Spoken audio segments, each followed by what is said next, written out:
Sye Raa TV ప్రేక్షకులకు స్వాగతం. వార్తలు చదువుతున్నది ప్రమీలారావు. సీఎం జగన్మోహన్ రెడ్డి రాకతో ఆదివారం రాత్రి దర్శిపట్టణం జనసంద్రమైంది. వైకాపా ప్రజాప్రతినిధులు, నాయకులు, కార్యకర్తలతో పాటు ముఖ్యమంత్రి జగన్మోహన్ రెడ్డి అభిమానులు రాత్రివేళలోనూ జగన్ కోసం ఎదురు చూశారు. తమ అభిమాన నేతను చూసేందుకు, కరచాలనం చేసేందుకు పలువురు పోటీ పడ్డారు. జై జగన్, జై జై జగన్ నినాదాలతో దర్శిపట్టణంలోని పొదిలి రోడ్డు నుంచి గడియార స్తంభం వరకు హోరెత్తించారు. దర్శి నియోజకవర్గ వైకాపా ఎమ్మెల్యే అభ్యర్థి బూచేపల్లి శివప్రసాద్ రెడ్డి ఆధ్వర్యంలో ముఖ్యమంత్రి జగన్మోహన్ రెడ్డికి గజమాలలు, పూల వర్షంతో ఘన స్వాగతం పలికారు.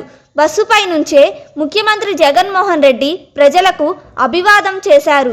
జగన్ రాక సందర్భంగా కార్యకర్తలు ప్రజల తాకిడితో దర్శిపట్టణంలోని గడియార స్తంభం సెంటర్లోని ప్రధాన రహదారులన్నీ కిక్కిరిసిపోయాయి.